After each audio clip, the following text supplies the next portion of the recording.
Felicia. Welcome to our April History Talks. Wow, we have a full house today. Welcome, everybody.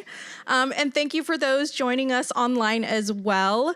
For those of you folks here tonight, if you haven't already, we'd love for you to sign in to get an accurate head count for the day. You can also use that form to sign up for our newsletter, but you can do that after the talk. My name is Felicia. I am the museum coordinator for the Lacey Museum. And for tonight's program, we are joined by Lynn Grotsky and Lisa Brodoff. Lynn and Lisa will be sharing their story of a 2-year court battle that secured parenting rights for themselves and for all other same-sex couples in the state of Washington, and then extended throughout the nation.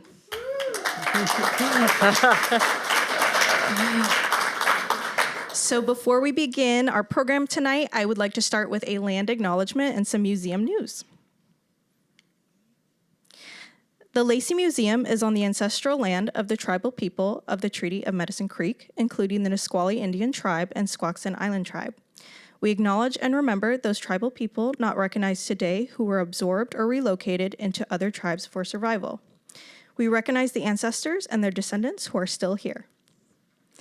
We recognize and respect the tribal people of the Treaty of Medicine Creek as the traditional stewards of this land since time immemorial, and their role today in taking care of these lands in perpetuity. We recognize and have the responsibility to call attention to the histories of dispossession, forest removal, and abridged treaty rights that allowed our nation, state, and city to develop as they have today. We recommend that community members read the Medicine Creek Treaty of 1854. Alrighty, we would love to see you at the museum. We are open Thursdays and Fridays, 11 a.m. to 3 p.m., and Saturdays, 10 to 4. Come view our Smithsonian poster exhibit called Journey Stories.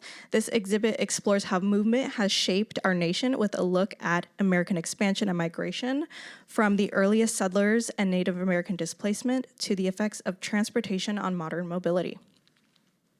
We are also selling Thurston County historical journals after the completion of tonight's program. Those will be on the back table over there. If you are interested, we take card or cash payments, but they're also available at the museum. So if you stop by for a visit, you can check those out as well. All right, coming up next month is our last history talk of this season. We hope you'll join us for our May history talk with Lester Dixon. In this talk, he'll share the evolution of Prince Hall Freemasons from circa 1770s to present day. This presentation will discuss the challenges the organization overcame, notable members of the order, its introduction in the state of Washington, and its expansion to the city of Lacey. Okay, so for tonight's presentation, we will hold our Q&A section at the end. We will do our best to get questions from our in-person and online attendees. So for folks online, if you have questions you think of during the presentation, feel free to submit them in our Q&A box. That button should be at the bottom of your screen. And then for those in person, I will be walking around with this microphone because when you ask the questions, folks can't hear you at home who are watching from home if they don't have the microphone. So, alrighty, now I would like to introduce tonight's speakers, Lisa Brodoff and Lynn Grotsky.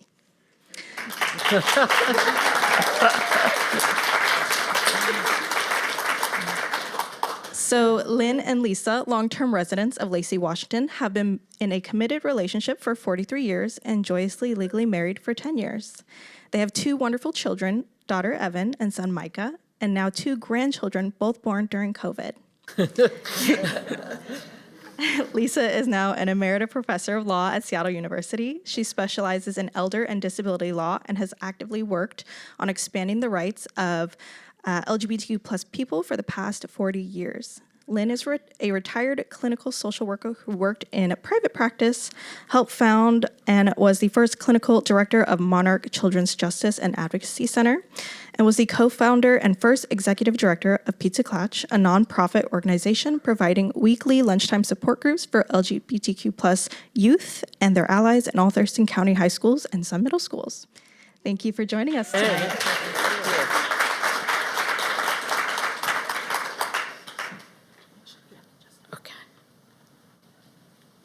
No, I want to go back. All right, here we go. Well, first, thank you. Thank you all for coming. Thank you, Lacey History Museum, and especially to Felicia for inviting us, but also, really more importantly, for focusing on LGBTQ history. We're really impressed with the city of Lacey. We love our town. Yeah.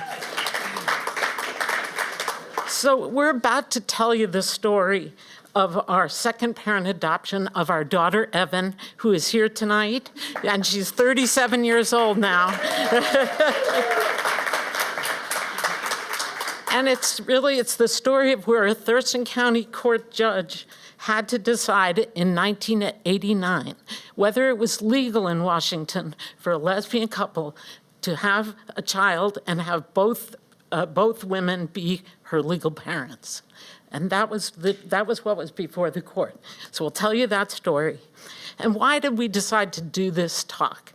Well, I don't know about you, but we've noticed that young people tend to have a sense of the history of, particularly of LGBTQ rights and what it was like even 20 years ago, let alone 40 years ago. And so we've thought it's so important to understand this history.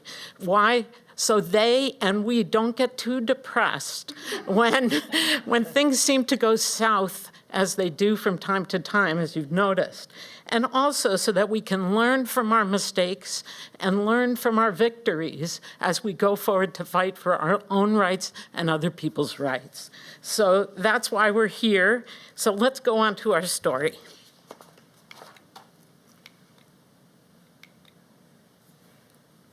So I'm going to go on with the story, but first I'm just going to say thank you for being here. I'm going to be teary because so many people here were there for us back then. Yes. And just thank you. I mean, Doctor, I can't tell you. There's so many of you. And thank you, thank you, thank you. So this was in the 1980s. We moved here and decided we wanted to have kids. And I want to give you a feel for what it was like here in the 1980s. Thurston County and Olympia was a small town. It was very left. We had a lot of Evergreen State College folks that are a little bit more radical and left. It was very right. A lot of fundamentalist folks, including fundamentalist Christians, Mormons, and the military we had. And of course, plenty in the middle with a state capital. But it wasn't that easy being lesbian and being out. Many people here were, and we had like the Lesbian Fun Society and things we do together to connect, to support each other. But at the time, I couldn't get Lisa's health insurance. I was in private practice. I had to pay my own. I couldn't be covered under her. If I was to have the child, again, it would not be covered. And so that was part of our choices in who should have the child had to do with financial matters and a lot to do with insurance. There was lots of discrimination in housing when we decided to have our baby. We were afraid to tell our landlord. We thought we might be kicked out of the house we were renting. My employment at the time was in a very small organization, and when I went to tell my boss, I wasn't sure whether I'd be fired from that or not. And so there were just... It was not as easy as it is now, although things are certainly turning the other way right now. And the other part was showing affection in public was dangerous. You'd walk down the streets in Olympia, Lacey, I'm not sure. We didn't live right here in Lacey at the time. But it was a possibility you'd be spit on or derogatory things were said. It was somewhat dangerous. This is a Stonewall Youth. We did have Stonewall Youth back then. And this on this poster, and they're doing this dance because lesbians were being harassed at other places that they were trying to go for dancing. But we also had Olympia beer. Oh, We were quite sorry. young. And we had the Smithfield and the Rainbow. Yeah. For those who remember those, Yeah. they were fabulous Yes. places, a great lesbian hangouts. That was a Mormon church, a state church that was here, one of the major Mormon churches. I don't know what's happened to it. Yeah. But at any rate, and that was us very young. Also, in the 1980s and 90s, lesbians were even losing their rights to their biological children that they had in heterosexual marriages. So, for example, in Florida, a lesbian mother had lost custody of her child to the father who had been convicted of murder. It was worse to place the child with a lesbian than it was to a murderer. And then in Virginia, a lesbian lost custody of her 3-year-old to the father based only on, quote, the bad moral climate in her home and the possibility that her son would face social condemnation by his peers and others outside the home, and that's why they didn't grant custody to her. Yeah. Yeah, that was later too. I mean, we're going to go through the 90s too. It wasn't great in the 90s. It was bad in the 90s. So there were 2 cases coming up in the late 80s that particularly scared us. The first was about guardianship of Sharon Kowalski. This was a lesbian couple, and one partner, Sharon, was hit. It was a car accident. She had a major brain injury. And it led to her parents, especially her dad, filing for guardianship of her. He promised the partner that she'd get visitation, and as soon as he got guardianship, he stopped all visitation.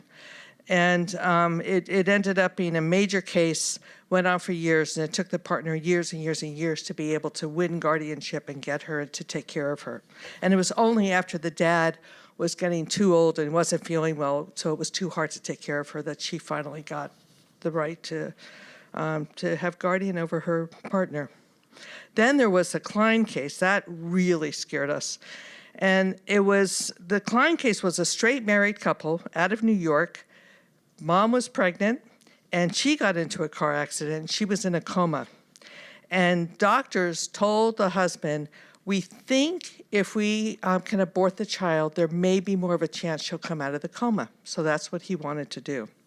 And instead, 2 strangers, fundamentalist Christians, stepped in to try to take guardianship of the wife. And this went all the way up to the Supreme Court. The U.S. Supreme Court. The U.S. Supreme Court. So it was so frightening, and it made me especially understand that if anything happened to Lisa, and Lisa had our child, that anyone could step in and stop me from having any rights with her at all. And that would be horrible for our child, right? Not only for me, but for our child.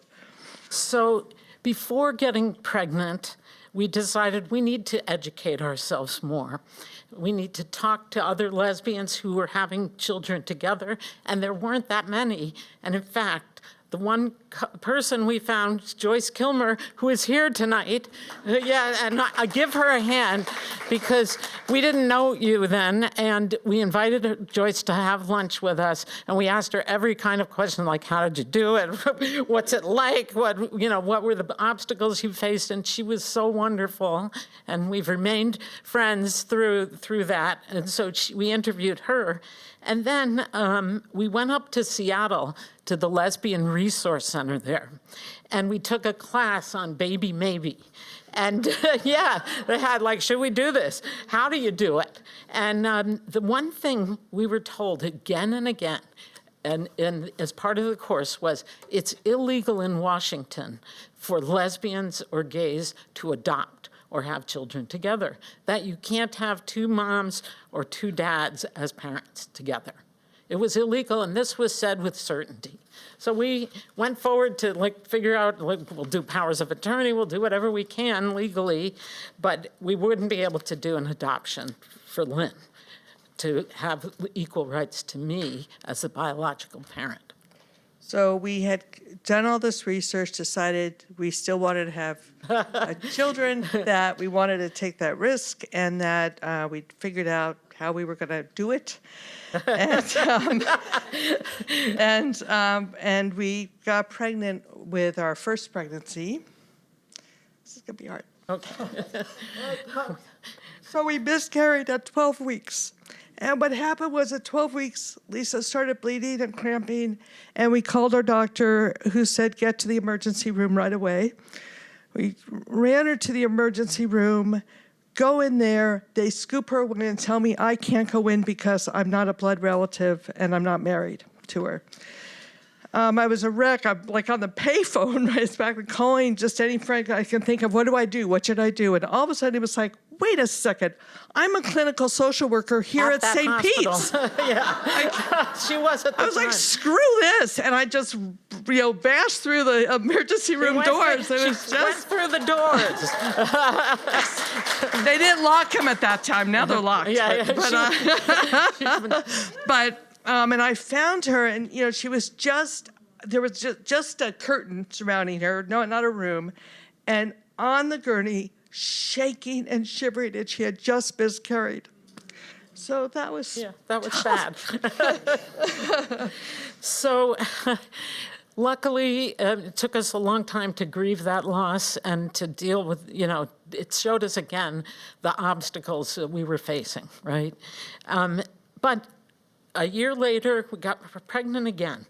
And this time things held, and we were told people we were excited. And at 8 months pregnant, I realized, hey, I'm a lawyer. And not only that, I work at the Civil Legal Aid Office here in the County Health Building, and we have the books with all of the law in them. There were books back then, young people, that you looked at. And so I said, I need to read that adoption statute that says lesbians and gays can't adopt. They said it with such certainty. So I pulled out the green book with the Washington law, and I found the adoption statute, and this is what it said. Now, this is the same language as we have today, and this was in 1986. So now I also became a law professor, and I'm going to test you all and see what you think. So I'm going to read the bold part of the statute and see what you think. The legislature finds that the purpose of adoption is to provide stable homes for children. We thought we were going to be providing a stable home for Evan. Check. The guiding principle must be determining what is in the best interests of the child. Would it be in the best interest for her other parent to have legal rights to parenting? Seems like it. Okay. So then here's the key statute.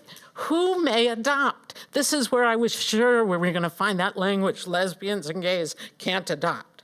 So this is the language. Any person who is legally competent. I was. And who is 18 years of age or older. You were 29.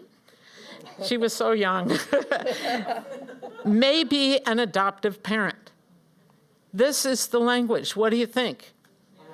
This is the broadest language of any adoption statute in the country.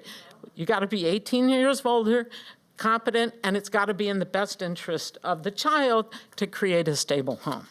So I read that and I thought, I have got to talk to my friend and former colleague at Legal Aid who is doing family law, who I loved, Raven Lidman. And Raven's son Shane is here tonight too. Yeah. We are so grateful to Raven. I said, Raven, meet me at the Rainbow. You remember the Rainbow? Meet me at the Rainbow for lunch. Will you read the statute and tell me what you think? Because I couldn't find this. So we met for lunch at the Rainbow. I'm 8 months pregnant now, and Raven said, you're right. This is very broad. We can do something here. So she said, let's go further. Let's do some more research. And we did. I called the National Center for Lesbian Rights in Berkeley, California. It was a relatively new organization. And I talked to the executive director, Roberta Achtenberg, who later was like the first appointee that was a lesbian in a cabinet position under, I think it was under Carter. Anyway, I said, I'm about to have our biological child, and we want Lynn to be my partner to be able to adopt. And she said, wouldn't we all, honey, wouldn't we all? I couldn't believe I got her on the phone. But then she told us there's no other cases in the United States where there's been a trial of this. There's no reported cases. We know of 2 cases in California where I think it was gay men or lesbians did a foster to adopt through their DSA, their Department of Social and Health Services, but that was private and they kind of got it through, but there were no other cases.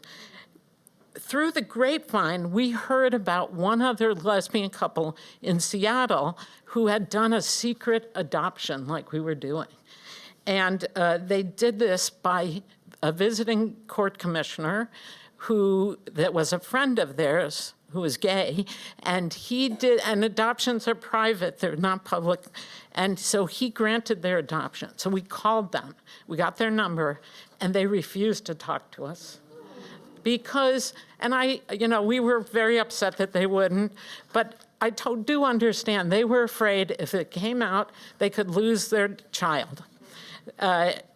So I don't fault them for that. So here's what happened. So now we've gotten some news about the law. That is 9 months. And baby Evan arrives. Yay. And so this was our birth announcement, which our friend Katie, who's here tonight too. is here tonight. It's Old Home Week. And it says anything can happen in today's world, and it has.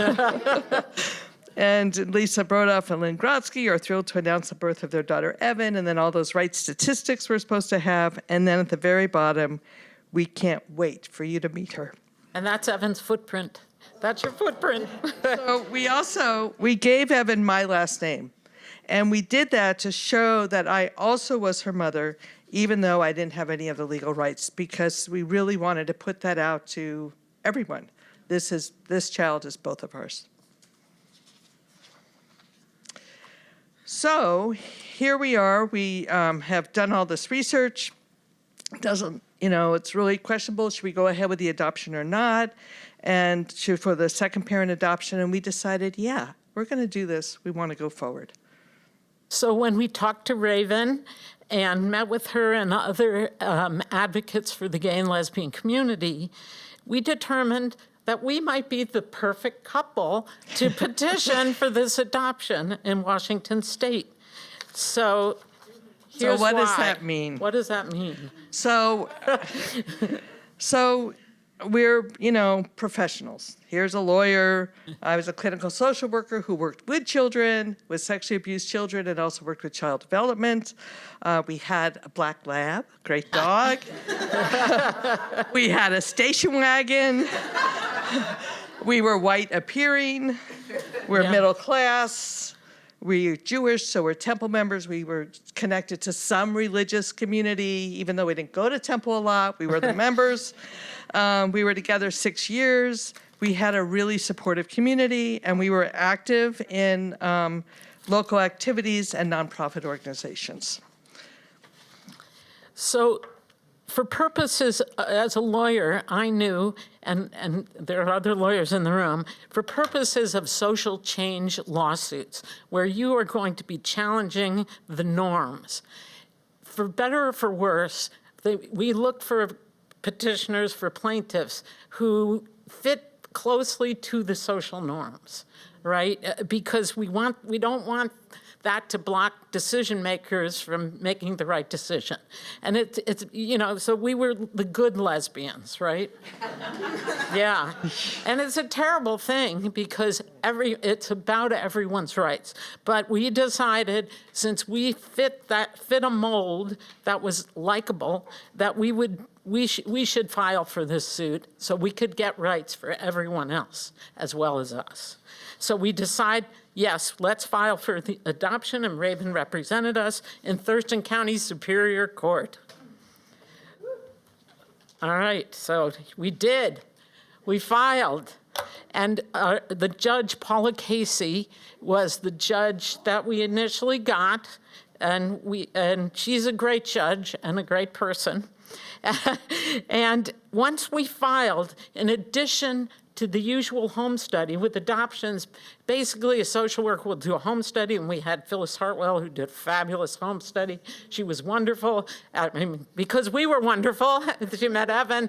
We had a good home. She did a great report. But Judge Casey determined, since this is the first time we're looking at this, and there's no one on the other side of an adoption, there's not an opposing party. She decided that she wanted to appoint an attorney guardian ad litem to represent our daughter. And she asked the guardian ad litem to write a report on 2 issues. First, is it legal in Washington state to have 2 parents of the same sex, to have lesbian parents? Is this adoption even allowable under the law? And second, is it in the best interests of our daughter, Evan, that this adoption be granted? If it is legal, is it in her best interest?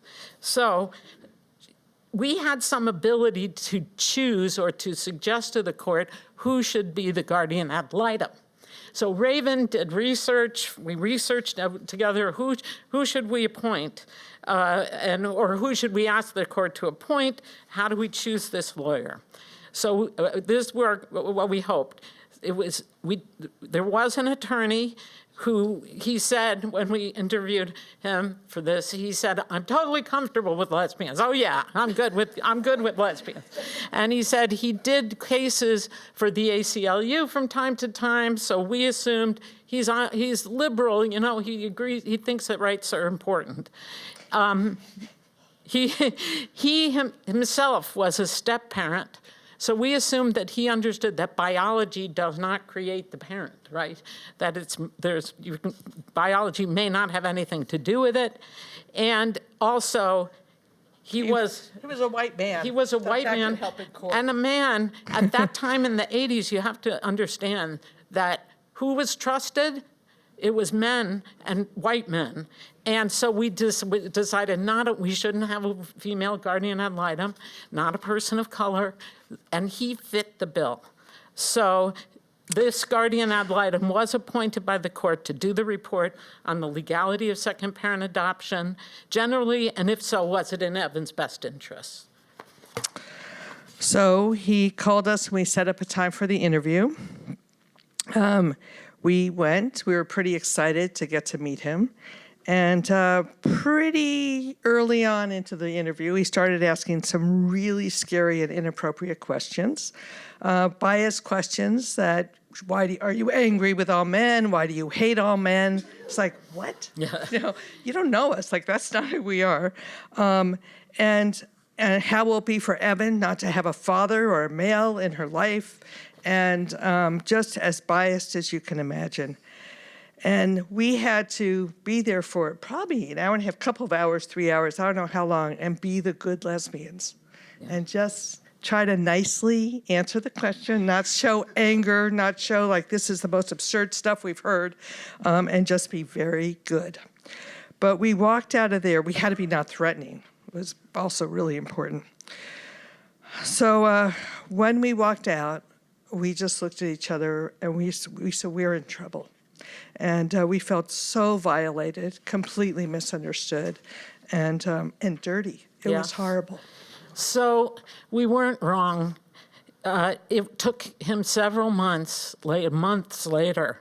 We finally got the GAL report from him, and it was horrible. First, he said, on the first question, is it legal to have same-sex second parent adoption in Washington? He said no. Why? And here again, you can read the law. He said basically that or means and. Here's the definition. He went to the definition of a parent, and he says, parent means the natural or adoptive mother or father of a child. And he said, well, here, or means and. You really need a mother and a father, not 2 mothers, not 2 fathers. So this section banned same-sex marriage, same-sex adoption. That was terrible. So, and then, yeah, not only did he do it with the law, he said it was not in Evan's best interests to have me as the legal parent.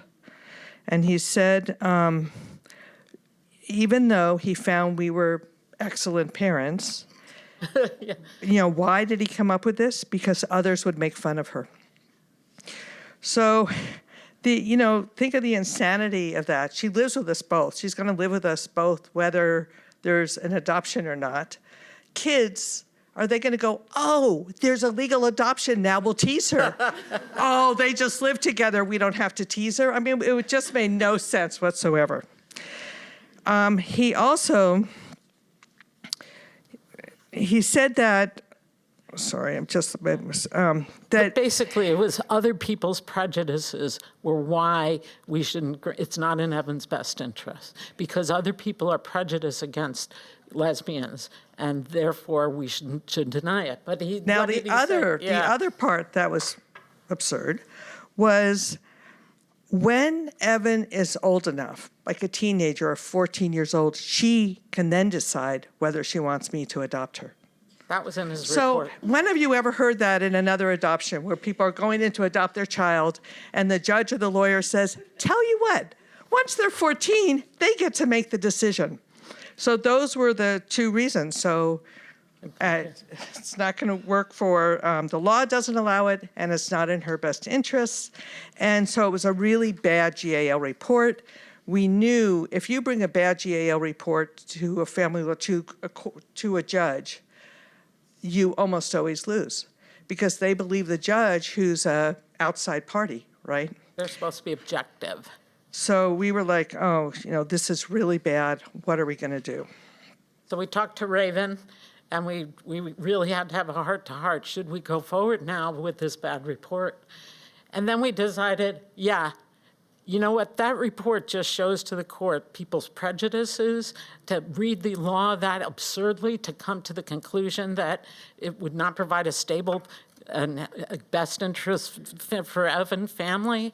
It just was so bad in some ways it was good. So we decided we're going to go forward, and Raven agreed. The other reason we did was on this best interest, that he said it wasn't in her best interest because of other people's prejudices. There's a case, a very famous case, Loving versus Virginia, which is the case of interracial marriage in Virginia. It was illegal. It was a crime for a white person to marry a person of color. In Virginia, that was in the statute.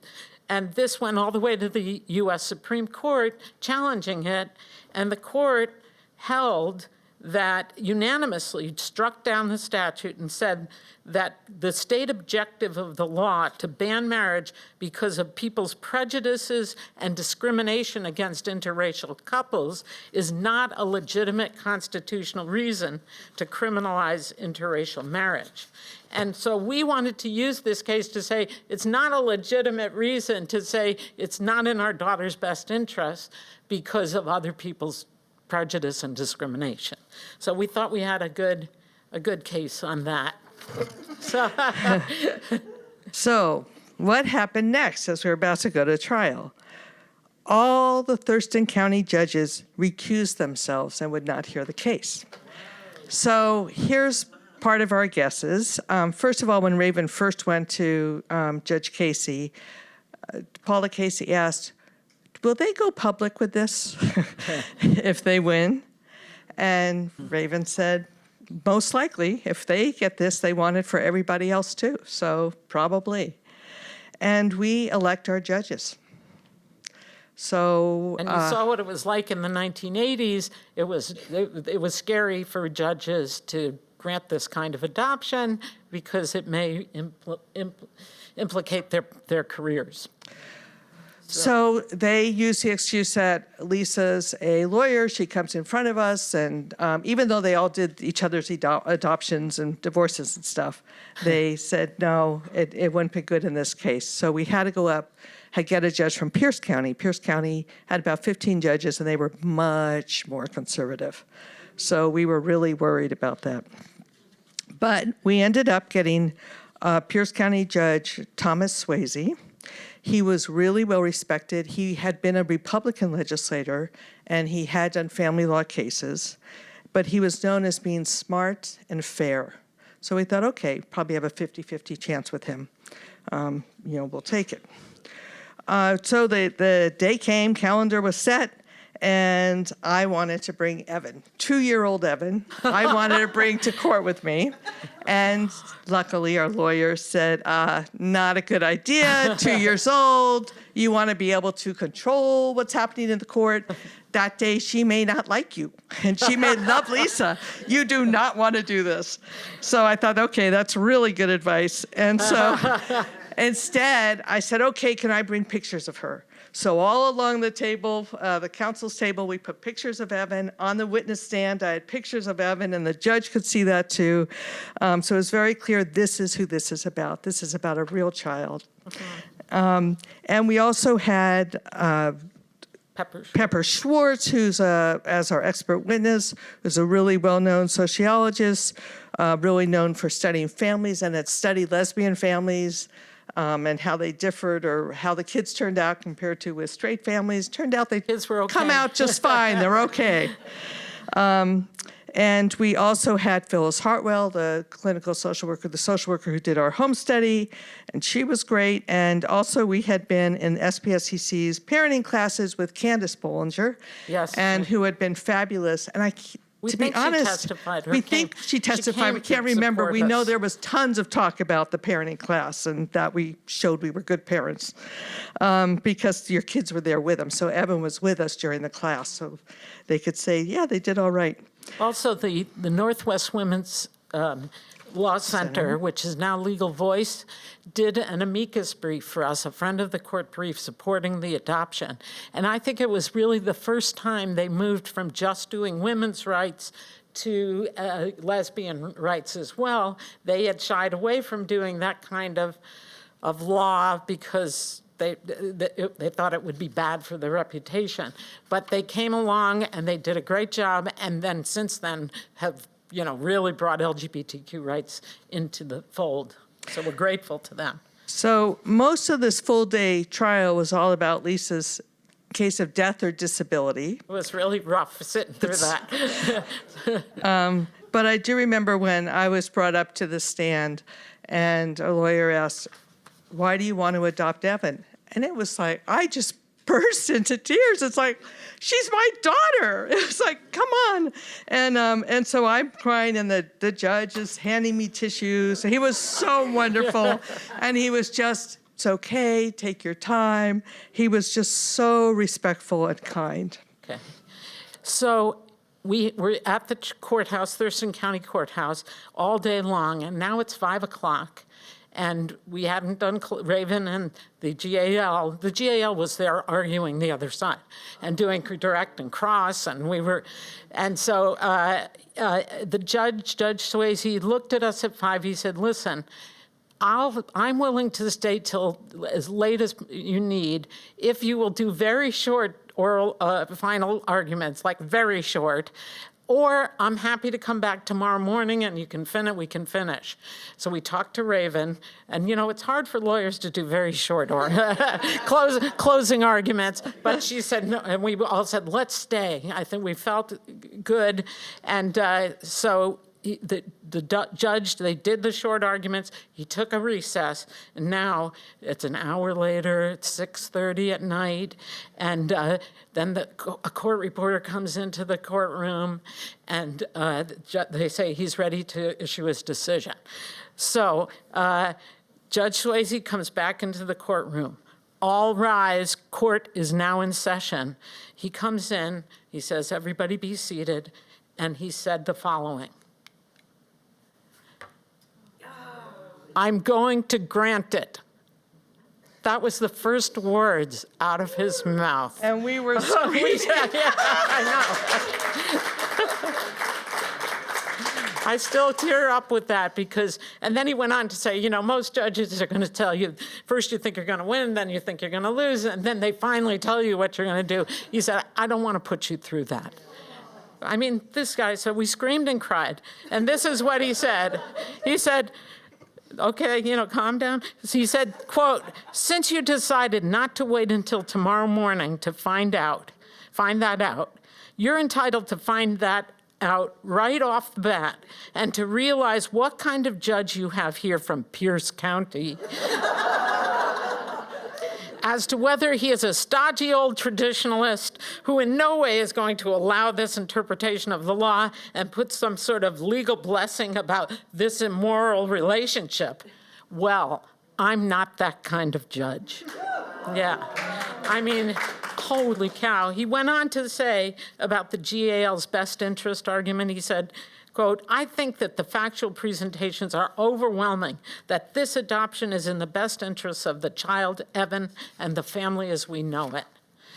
And then he said, "The GAL properly argues that this is an unusual family relationship and one that should not be forced upon this child without this child's consent at the age of 14. But from a judicial perspective, that would purely be a cop-out. Because we don't delay other adoptions until a child can decide." Next, he discussed whether the statute allows people of the same sex to be the legal parents, whether second parent adoption is legal in Washington. And this is what he said on the "or means and" argument. Quote, "Since the language defining a parent is disjunctive, I can see no reason for it to preclude the situation we have here or to require different genders as far as the natural or biological parents and adoptive parents are concerned." So he found for us on the law, and he found for us on best interests. So here is the day Judge Swayze signed the order. We went up, it was a few weeks later, Raven and Lynn and I, and we brought Evan this time, of course. We wanted Judge Swayze to meet our daughter. And so we prepared the orders, and when we got there and he was signing the orders, Evan wrestled herself out of our arms, and she ran, look up there, she ran up onto the bench and climbed into Judge Swayze's lap. That's this. And basically, he was very happy to have you there, Evan. And I think she knew he was a great man. And so that's our daughter. You are very intuitive. Yeah.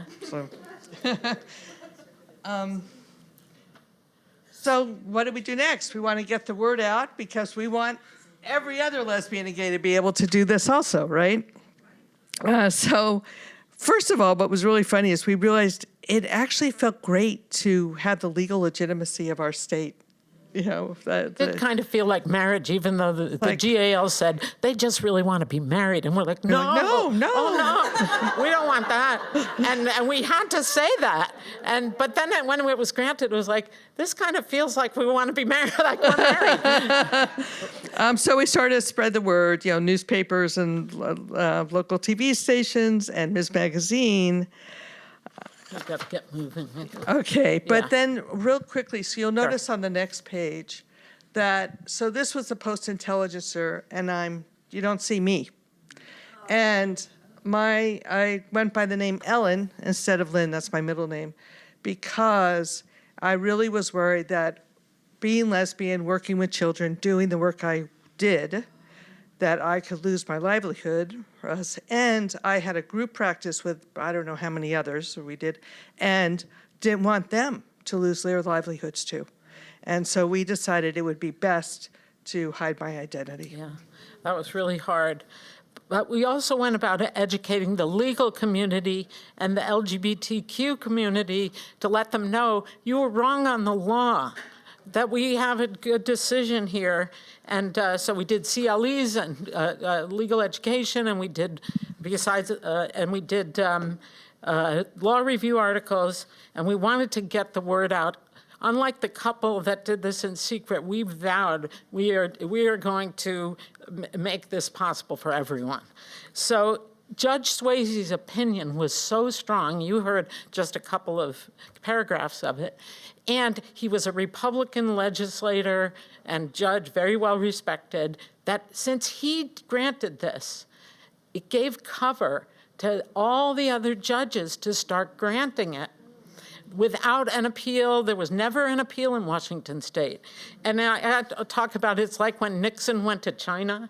Do you remember Nixon was a Republican? He was very anti-communist, and we couldn't have relations with China. Well, he was able to go to China because he was the most anti-China, and that was what Judge Swayze's opinion was. So it's held to this day. We never had an appellate case. Also,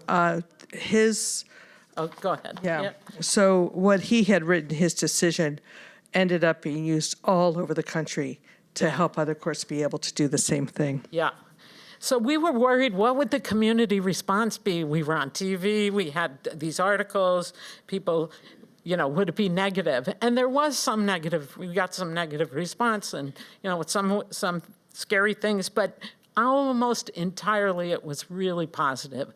And we're showing you one letter that was really meant a lot to us. This is from an interracial couple who were doing adoptions and having trouble in the past getting adoptions because they were an interracial couple.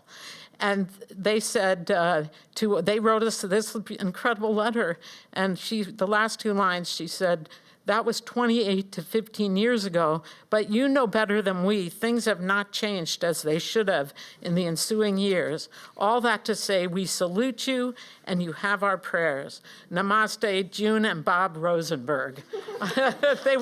Really, it was so great to get that. So by then, our son came along, Micah, and that was probably a year after the actual our adoption, second parent adoption. And Raven was our lawyer, and we walked into Paula Casey's office where we had, signed the adoption papers. We walk in, she goes, "Isn't this nice?" We all take pictures and walk out. It was like, it took 5 minutes. Yeah, no more GALs. There were never GALs after that. And there was just like the happy occasion, and your pictures are taken, and yeah. So what happened next? Backlash. Yeah, so then there's backlash. So the 1990s, there was huge backlash happening. In Oregon, they were doing all these anti-LGBTQ bills that were passing. So it was successful, so that same group came up to Washington to try to do the same in Washington. And so there was a wonderful coalition of folks who formed Hands Off Washington. And they did a major campaign educating everyone in the Washington state public about what these anti-initiatives were about, and all the initiatives lost. Yeah, And they didn't even get enough signatures to get on our ballot, which was really amazing. Also, President, even on the national level, you were going to tell about the Washington state legislature. Yeah. There was bad legislation here in Washington. So that was like 1994, but then in 1997, 1998, there was a lot of legislation happening again against gay marriage, against adoption, and against foster parenting. They were outlawing adoption and marriage. So one night, I hear it's about midnight, everyone else is asleep, and I hear Evan cried, sobbing. And I go into her room, and I'm like, "Evan, what's up? What's going on?" And she said, "When are they coming to get me? When are they taking me away?" And I was like, "What? Tell me what you're talking about." And she said, basically, she had heard on the news that they weren't allowing lesbians to adopt. They were trying to get lesbians to outlaw it. And she thought that meant she thought they would take her away. And being a Jewish child also, that's always kind of in the back and a fear there also. I held her, we held for a long time. And then I said, "Honey, do you want to talk to those people who want to do that? Do you want to talk to the legislature, those who make these bills? And you can tell them how you feel and about your family or anything you want to tell them?" And she said, "Yes." So she wrote amazing testimony, and she did go up and testified in front of the House.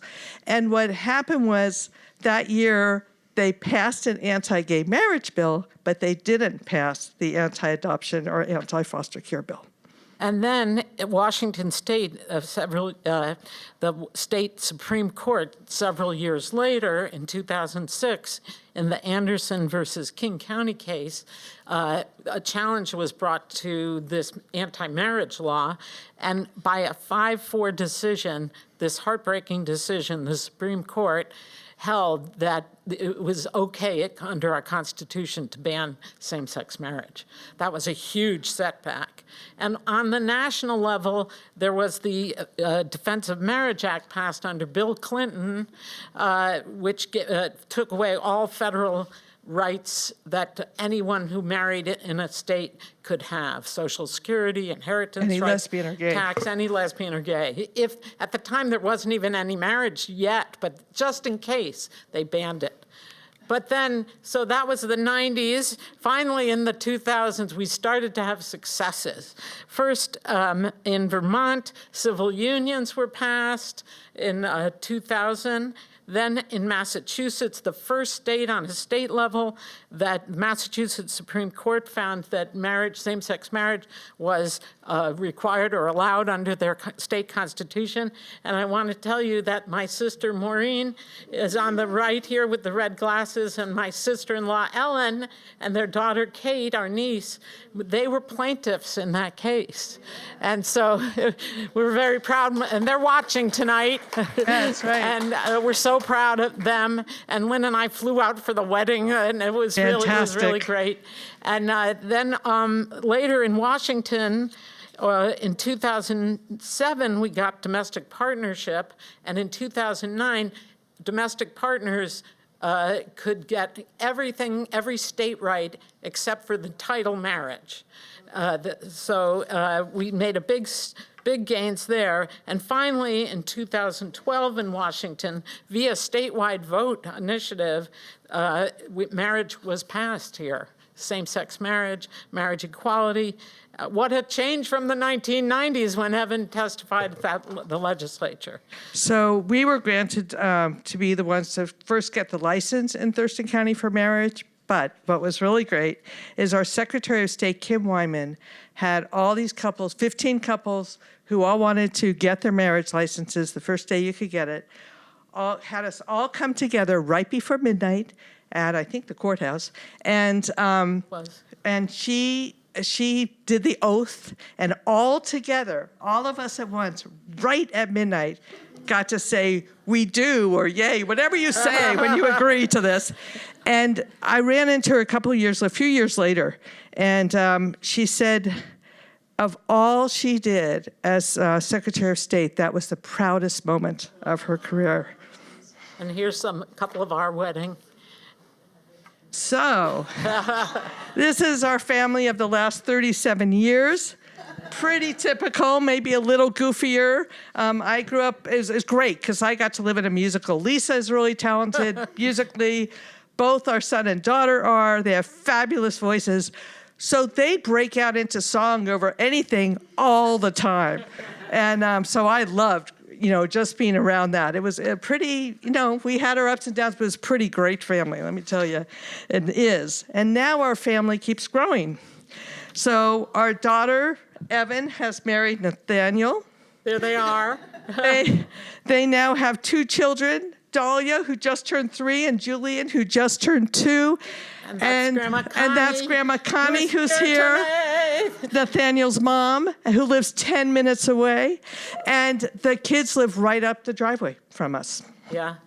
And our donor, David, is there. David Tucker out of Bellingham, and he now comes down. He's called Grandpa, and he's with a wonderful woman, Grace, and her son, Miles. And our son, Micah, lives in Tel Aviv, but he comes back every year, and we hope to get him back to the States in the next summer or next year sometime.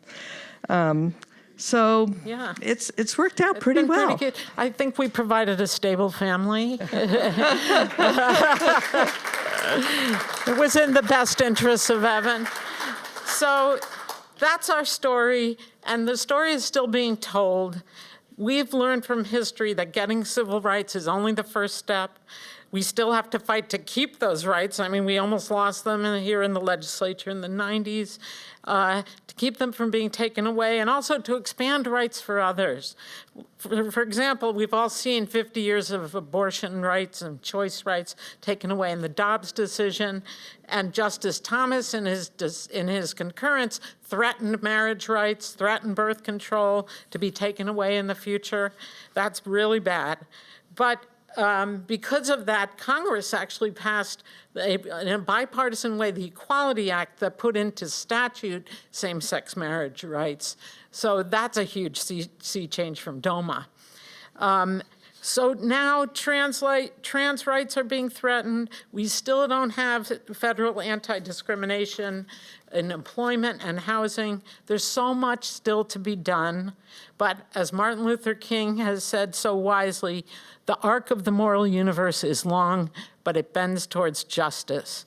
We need to remember that, young people, and all of us, to keep fighting the good fight. So thank you for listening to our story and for joining that fight.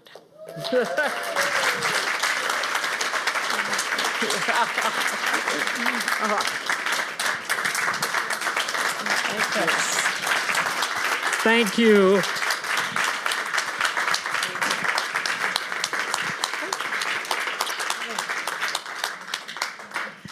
Alrighty, folks, we are going to move into the Q&A section of the program. So if anyone has questions, please raise your hand. I'll come over with the mic. And then for folks online, we will be monitoring those as well. Well, Anyone to start? yeah, come on up. Evan, Yeah, come come up up. and join us if you have Yes. questions for Evan, too. Yes, yes.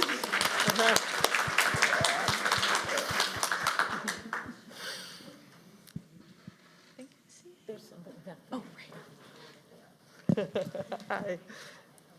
Big question. Yeah. Hello.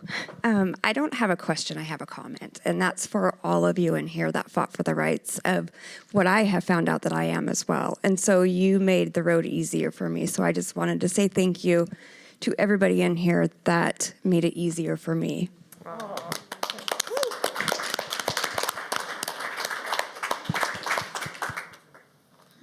We don't have any questions yet, but we have a Across the way couple. through. Oh, sorry. Couple questions. You over there. So I'll go here and then here. And then here. Okay. Okay. Yeah. It's nice. He raised up his hand for me. I just really want to thank you for your courage, your inspiration, your friendship even. But I think that it is a story that everybody needs to know.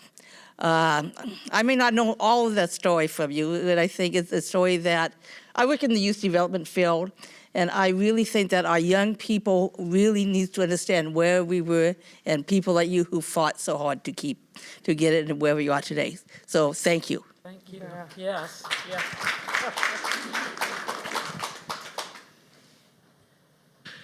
I want to thank you also for being so brave to tell your story. And also, I don't know if you've written this down anywhere, but it would make a great book. You're on the front lines of history.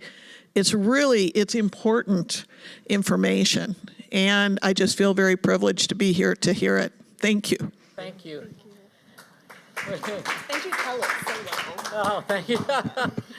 We Well, have a couple of comments online. Anne Hirsch says, "You're amazing, so proud to know you both." That's Jan- Judge Hirsch. Oh. Janice Whitman said, "So proud of you and grateful for all you've done for civil rights." And then we also have Tracy Carlos, who says, "First, thank you for fighting for us. Second, what do you think is the best lesson learned from your fight for future equal rights fights?"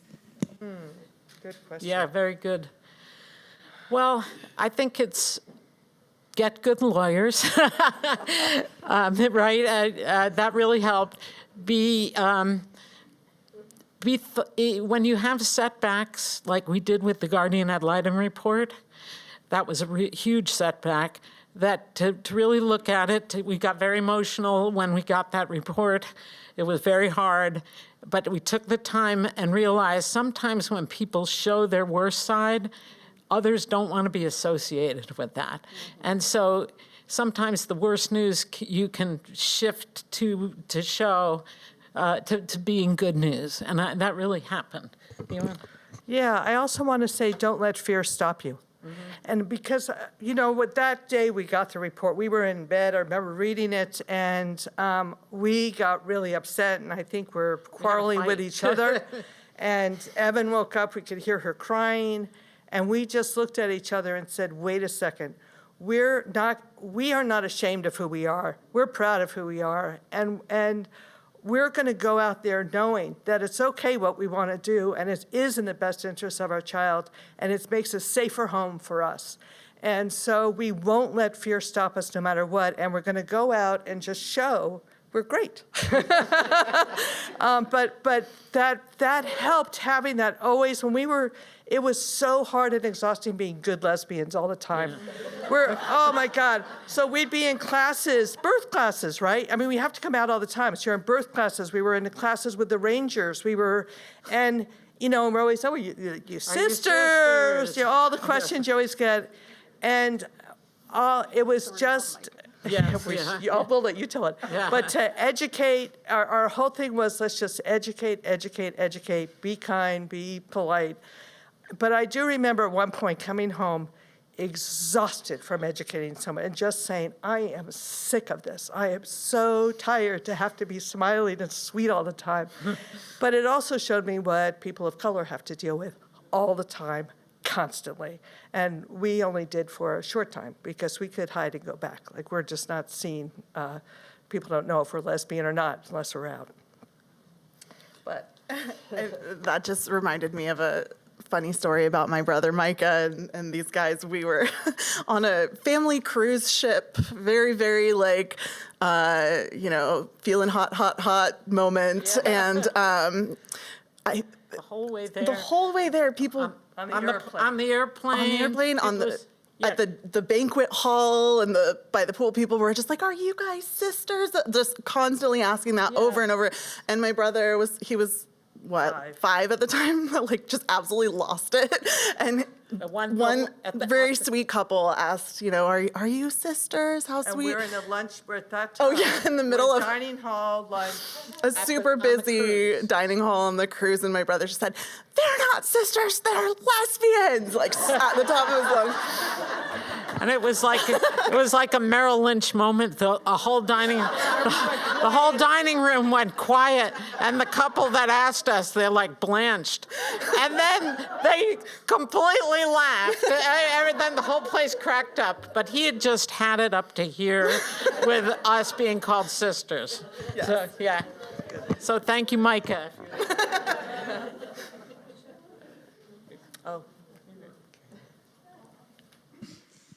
Well, thank you. You talked about the future, and a lot of people have spent years trying to get the Equal Rights Amendment into the U.S. Constitution. And I'm wondering what your perspective is on how that would relate to the issues you've worked on. That actually would have been very helpful, and there were legal arguments made for marriage equality in particular, but also that would have been helpful for same-sex adoption, that it was sex discrimination to deny us the right to parent together. So that would have been very helpful, because that argument was more difficult to make under the Constitution without that amendment. Yes, and by the way, this is Karen Frazier, former mayor of Lacey, our senator, president of the board of the Evergreen State College, just like your resume and all you've done for our community, and your support of us and our community too. That's right, yes. She sang with the Righteous Mothers, and yeah. Yes, so thank you. Okay, we have another online question. Do you have any advice for how to work with people who are on the wrong side of these issues? Be nice. Yeah, right. I mean, it's hard. And I think and this is one of the hardest things about today, which is people are going into their corners and refusing to engage with each other, refusing to see nuance to have discussions. And so it's it's a very hard question. But if people are willing to talk, like the people that kept asking us if we were sisters, and we would say, you know, no, we're together, we're a lesbian couple, and these are our kids, that's the beginning of education. So being out, and it's easy for, you know, we had a lot of family support. Not everyone had what we had. We were financially secure. We had community. So I'm not saying everybody come out, but those of you who can, should, and talk to people, because that does change minds. Hi, 2 quick questions. One, Lynn, after you burst into the St. Peter's delivery room, what was it like going back to work the next day? Did you get a job? You know, I had the private practice then, and so I didn't fire myself. But, you know, but I don't know. I mean, there definitely could have been places where I would have been fired. Yeah. Oh, because I also was clinical social. I did both. I was private practice and I was clinical social worker. No, I don't know that they knew upstairs. Oh, good. But also my boss, Rena Merrithew, would have been fine. Yes. Yep. Oh, I knew her too.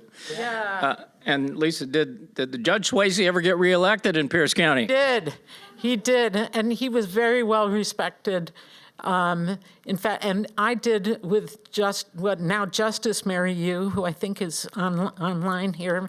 A few years later, we did a conference in Spokane for all the Superior Court judges, and we talked about LGBTQ issues, and I got to talk about, and Justice Yu, who is a lesbian, what it was like being on the bench, and I got to talk about how Judge Swayze treated us with so much respect. He let us bring tissues, he let us put the pictures up, he listened to us, and what a difference it made, and we urged all the judges to do that for any litigants, but particularly litigants who experience discrimination. And afterwards, all these judges came up to me and said, "We love Judge Swayze. Thank you for telling that story." So, he was reelected again and again, and also he had the cover because almost all the judges were then granting these adoptions without any issue. Yeah. There's Shane. Shane, thank you for your mom, and we miss your mom. Raven died 4 years ago, is it? 2018. 6 years almost, Yeah, 5.5. So I wanted to thank you guys for giving me a perspective on who my mom was as a young adult. Obviously, I was, I think, like 12 then. Yeah. So thank you for that. But I wanted to remind you also, and you may have, obviously it's the smallest part of it, but that bad GAL report launched my mother's career as a law professor. Because, she was temporarily working at UPS, and then she wrote, her kind of most famous law review article attacking the entire GAL system. Right. And that was kind of the thing that pushed her over the edge of publish or perish to becoming a tenured professor. So I don't know if you'd known that yourself, that GAL report kind of triggered her ranting about GALs for years. I did know that, and and also I followed Raven. Raven hired me at Legal Aid with Chris Wickham, and who became a judge, and then I followed her to Seattle University School of Law, and she was also part of the hiring there. So I knew when she was writing that article with Betsy Hollingsworth. Yeah, but that's where she saw, what is this GAL know? Why is he an expert any more than anyone else on kids, child development, on the law? He's not. And it's one of the most cited law review articles still on the subject of guardians ad litem if you look it up on Westlaw. So anyway, it's not really a question. I just... No, it's an important point, what we learned from different cases. Also, to the GAL's point, what 14-year-old is sensible about their parents? What 14-year-old would choose their parents? Never. Worst time for it. I think there was one more. Jean, did you? Just another online question. Now that Washington is requiring inclusive education, have you been contacted to have your story included in schools? No, We haven't, but I do want to say the Washington State History Museum did a whole exhibit about maybe 5 years ago on LGBTQ rights, and was it 10 years ago? Oh man! And they included a whole portion of the exhibit on our case. And so that was really great. And of course, Felicia, we're grateful to you and the city of Lacey for bringing our story back. Yeah. Yeah. Oh, just a couple quick ones. Yes. Did that dude ever apologize? The GAL dude, the guardian ad litem. It's like, what a screw up. I know. I think he's retired, and I try to have compassion and understanding. I think, no, we didn't ever receive an apology.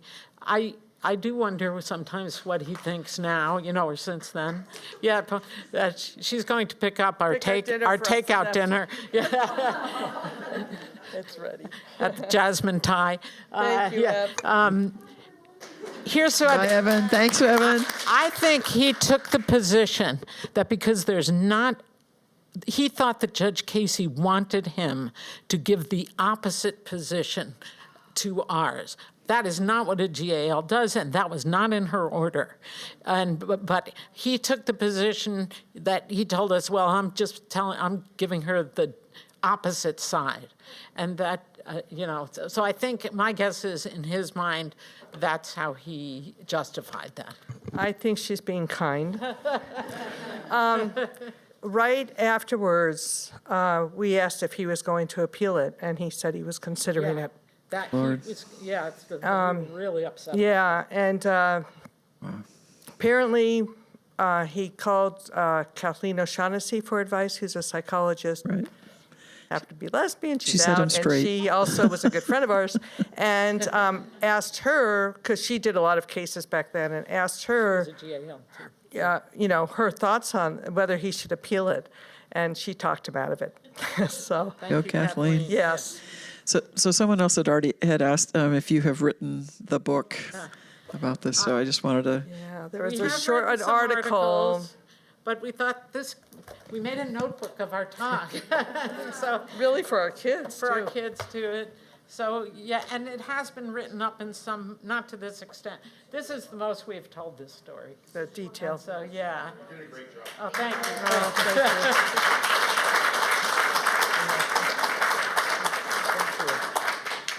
Well, we should send these people home. Alrighty, folks. Well, that will conclude tonight's program. Thank you so much, Lisa and Lynn, for joining us tonight. And thank you all for being here as well. That will conclude it. So have a good evening, everybody. Thank you, everyone.